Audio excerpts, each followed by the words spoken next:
Newsflash, newsflash, things are about to take a turn for the worse. Stay with us and we're going to talk about that.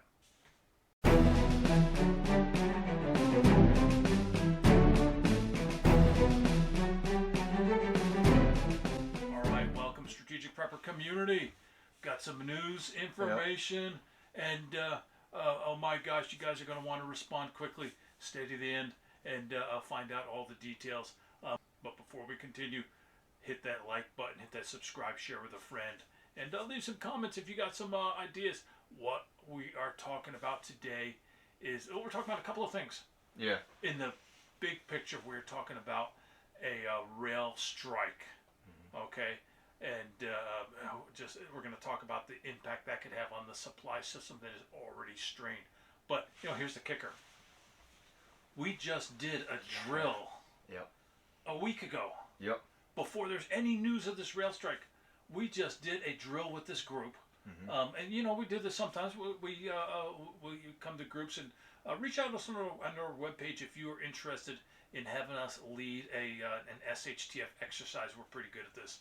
Yeah, and this was part of our scenario, where we come up with these different scenarios based on certain likely events, and you look at not giving away too much, but part of the lead-in was inflation getting up to 10%, which they recently announced 9.1, which we all know is a little low.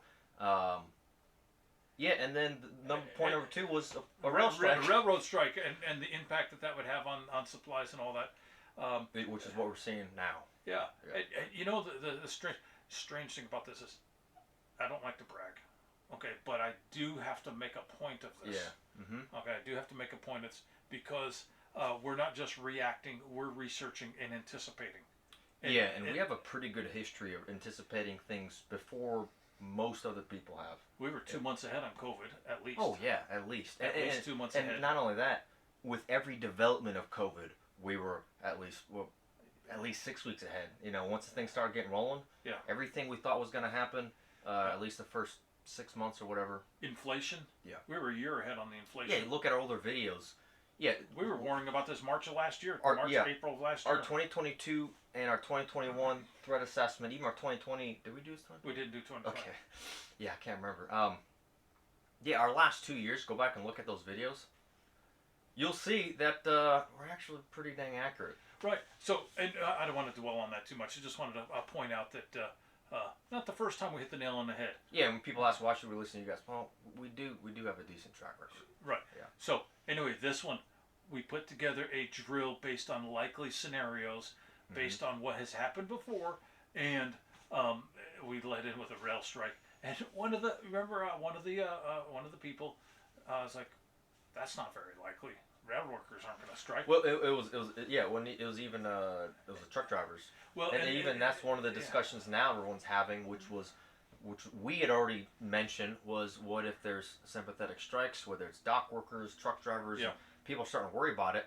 That's one of the things that we identified a while ago, just going through how these scenarios typically pan out.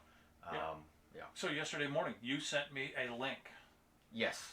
And what was the gist of the link? It was exactly what we had talked about. Is hey, there's a rumor of a railroad strike, and it was the individual expressing his concerns, and then also potential sympathetic strikes and whatnot. Man, wow, sounds familiar. I feel like I've heard this before. Yeah. And then by the end of the day, I sent you a link. The rail workers took a vote, and 99%. Yeah, and even between then, I'd gotten with you because I had contacted someone that was a rail worker, and they had said, "Yep, we're planning on doing it." Yeah. And then it was confirmed. They voted. They're going to do it Monday. So this is why we have this video. That's Monday. Today's Saturday. It'll be up. This video will be up today. We're going to get this video up today, and really, if you're listening in the next couple of days, not saying the world's going to end. I'm just saying that there is one step that makes the risk of problems greater. Get your shopping done, especially items that have to be shipped from elsewhere. And we talk about this always doing your that assessment and threat assessment is a continual process, right? Absolutely. And it doesn't mean that we put all eggs in one basket and It doesn't mean that I see this and I say the rail strike is going to cause all these problems and it's going to cause the end of society, which you'll probably see videos saying something to that effect. So, but that's one thing we never say. No. This is going to happen. What No. we say is this has increased the risk. Yep. This has decreased the risk. We're always talking. You guys know we're talking about risk. Yep. All right. I mean, how many times do It's a people game of say this is percentage. going to happen and they're wrong? Yeah. And that's yeah. Yeah, we got a Unless higher you can chance of foretell this the and a lower future. chance. Yeah. So Chance of this, so yeah. the chance. I mean, our sources tell us that it's probably going to be a very short strike. Yeah, it should be resolved within the day. It might even be resolved before they actually go on strike. Yeah, that's the expectation. But like we said, it increases the chances of a few things. Maybe it doesn't get resolved. Maybe people hear about it in the news and panic. How about the supply systems? I mean, most markets have a 3-day supply. Mm-hmm. And if you impact the rail system, even for a short time, it's going to have a ripple effect. If you shut down the rails for a day, it'll take over a month to get things back on online. A lot of your distribution centers downstream are going to be affected, and your truck drivers, and so like with what we're doing, it doesn't mean that we're necessarily dumping all our resources into this one thing, but as certain risks start to shift and I start to shift what I'm doing. But I filled up my freezers. Yep. Yeah. And I bought extra dry goods. I bought some extra dry goods, and on our grocery trip today, we're buying more stuff. Basically, anything that like I told my wife, hey, if you're looking at stuff that we regularly use, and I should probably buy that in a couple weeks. Just buy it now. You know? Yeah, just buy it now. Nothing crazy. It's just a precaution because the risk has increased of some supply chain failures. Yep.